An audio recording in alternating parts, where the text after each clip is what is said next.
మరో మలుపు తిరిగిన కొమరయ్య కథ. కొమరయ్య కేసు ఏం జరిగిందో ఆధారాలతో ఒక వారంలోపు నివేదిక ఇవ్వాలని పోలీస్ శాఖను కోరిన న్యాయస్థానం.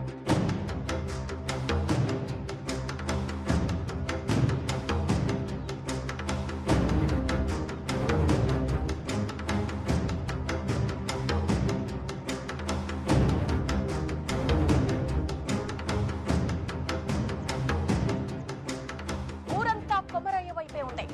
కవిత వాళ్ళ అన్నను శిక్షించాలని అంటున్న ఊరి జనం.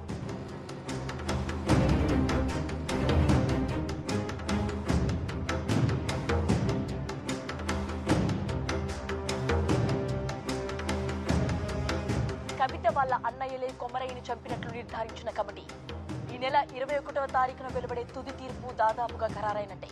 కొమరయ్య చావుకు న్యాయం జరుగుతుందని ఆ ఊరు ప్రజలందరూ ఎదురు చూస్తున్నారు.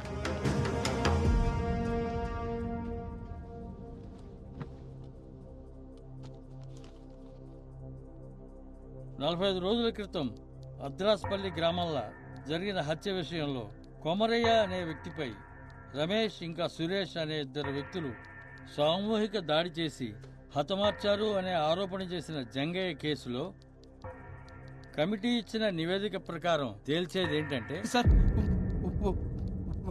ఒక్క నిమిషం. మీరు తీర్పు చెప్పే ముందరా నాదొక్క మాట సార్. అరే మళ్ళేంది ఇప్పుడు? నేను ఈ కేసు వెనక్కి తీసుకుంటున్నాను సార్.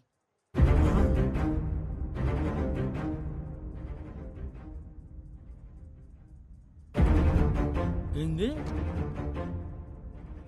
అవు సార్, నేను ఈ కేసు వెనక్కి తీసుకుంటున్నా. నా కాళ్ళ మీద కోపం లేదు సార్. ఇప్పుడు వాళ్ళకి శిక్ష పడినా మా అన్న అయితే తిరిగి రాడు కదా సార్.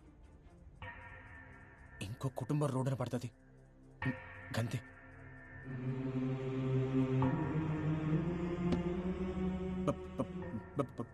భారతదేశపు ఆత్మ గ్రామాల్లో ఉందని గాంధీ గారు చెప్పారు. కానీ మన గ్రామాల్లో ఉన్నది మూఢనమ్మకాలు, పిచ్చి పద్ధతులు ఉండాలి సార్. కానీ అవి ప్యానల్ పొయ్యికి కానీ తిని కాదు కదా సార్. ఒక మనిషి కోపానికి 10 మంది బలం తోడినంత మాత్రాన ఎవరినైనా చంపేస్తారా? ఊరంతా కలిసి ఒక్కడిని చంపుడేంది సార్?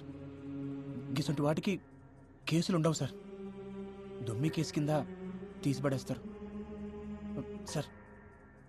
దయచేసి ఒక కొత్త చట్టం తీసుకురండి సార్. గొడవల కోసం గుంపులు పోగు చేయాలన్న ఆలోచన రానికే భయం వేసే చట్టం సార్. గిసంటి సావులు సాలు సార్. మా అన్నకి జరిగినట్టు ఇంకెవరికి జరగొద్దు సార్. కంతే. జంగా, అరే జంగా, రేయ్.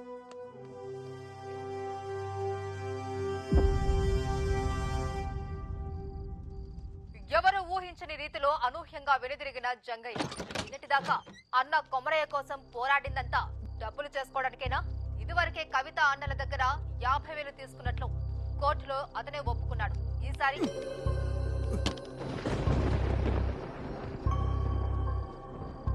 అన్నం చంపినోడిని వదిలిపెట్టనికి శాతం అవుతుంది కానీ కంచె మిడిచిపెట్టనికి శాత కాదు.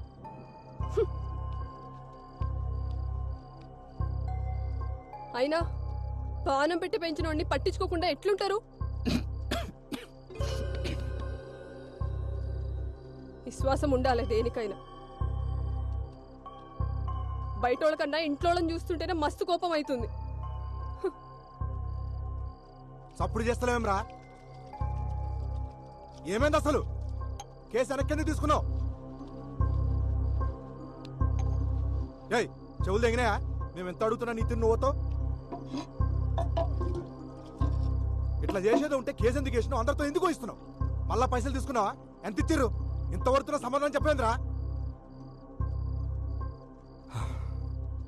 ఏం పాపం చేసిన రాడు నీ అసలు తమ్ముడు పుట్టిండు.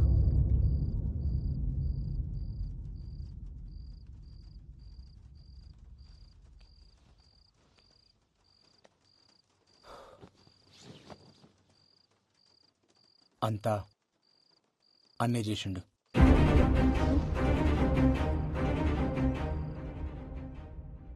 వదినా, అన్న చనిపోయే ముందు రోజు నీతో ఏమేమి చెప్పిండో, ఏమేమి మాట్లాడిండో జరంత యాడ్ చేసుకొని చెప్పు వదినా.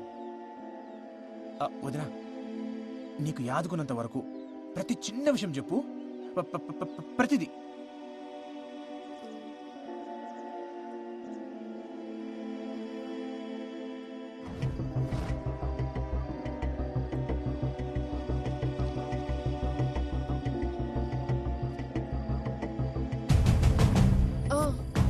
ఆ రోజు పైసలు ఇస్తుంటే చూసిన చేతికి రక్తం వస్తుండే, ఏదో దెబ్బ తాకిందన్నాడు. రక్తమా? ఈయనకెళ్ళి ఈడదాకా.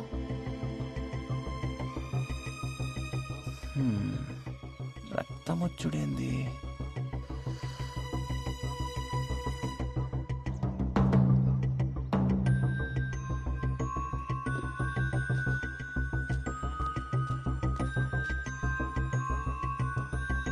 వదినా, ఏ చేతికి? కుడి చేతికి.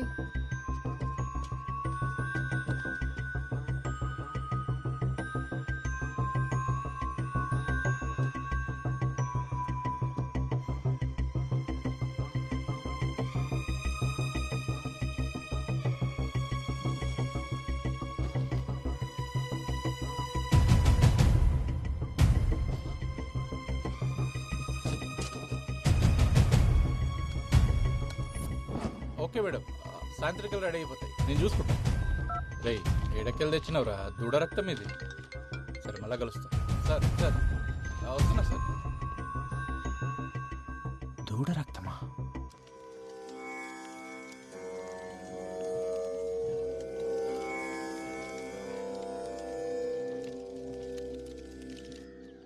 రేణుకావతారం ఇది చాలా భయంకరమైనది.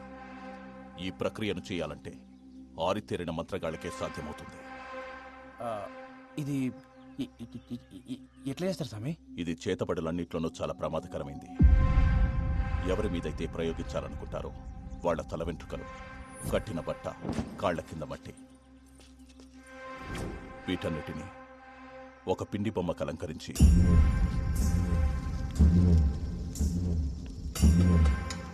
అప్పుడే పుట్టిన పసికందు బొడ్డు పేగుతో పాటు ఒక ప్రాణి కలేపరాన్ని మట్టిలో కలిపేస్తారు.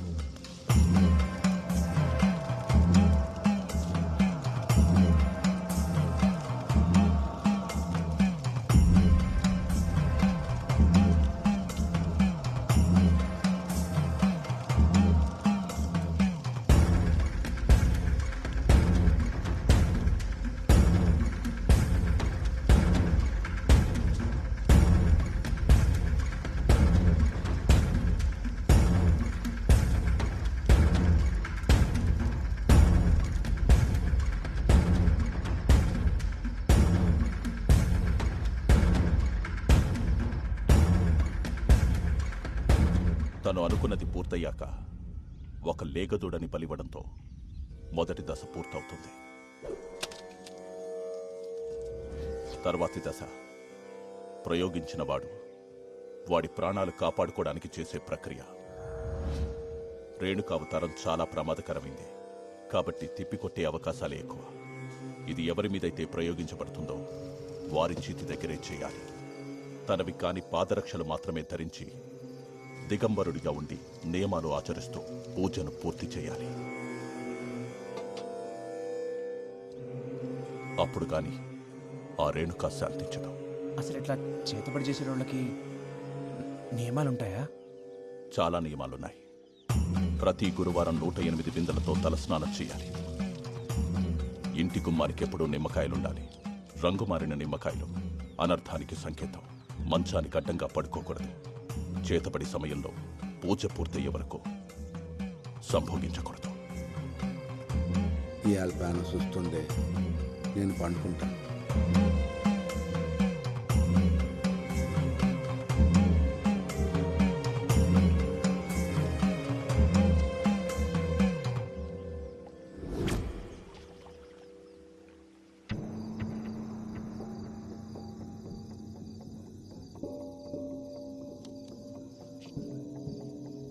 అట్లా పోయేస్తా. గట్లనే బావా.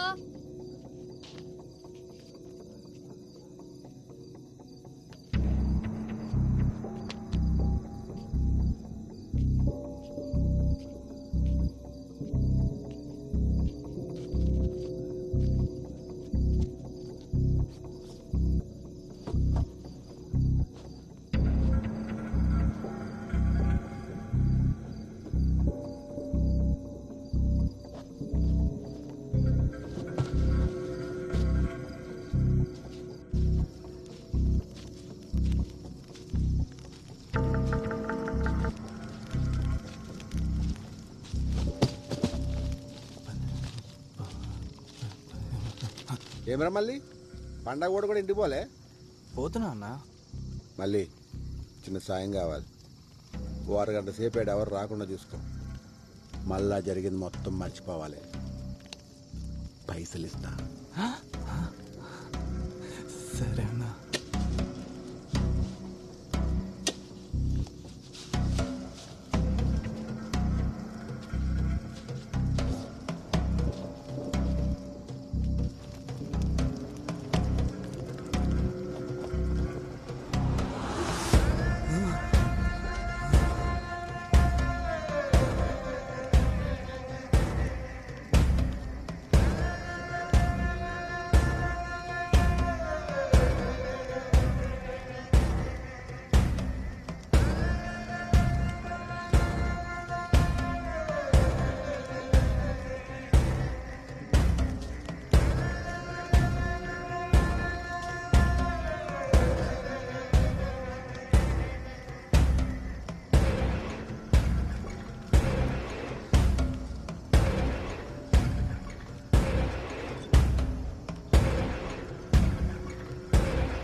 అరే టైపింగ్ అని వస్తున్నాడు, అంజడు మెసేజ్ చేస్తలేడు. కావాల్సింది దీనికి.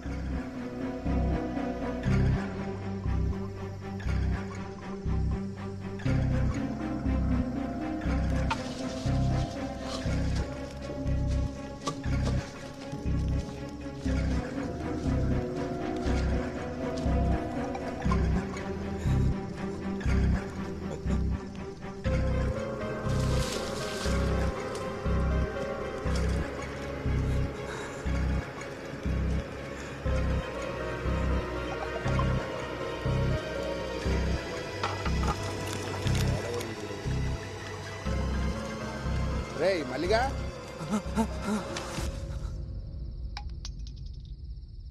నువ్వేం బాధపడకు బా. ఆడెట్లా నీ వాళ్ళు దొరుకుతాడు. నువ్వు తాగు. సరే.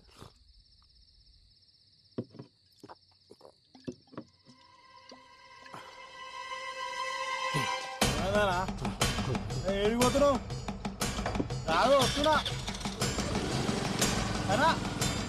బా బుల్లెట్టాలని రమేష్ తానే ఉన్నాయి. ఏం చేస్తున్నారో లోపల? నా దిడిచిపెట్టు. నువ్వేం చేసినావే? ఇంకా అడగొద్దనే నీకు పైసలు ఇచ్చేది. పాపమన్నా, మంచి అమ్మాయి.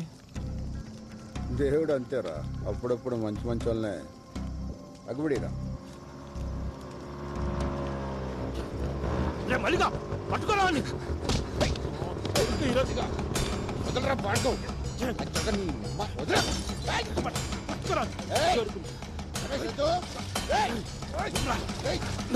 చెప్తావురా.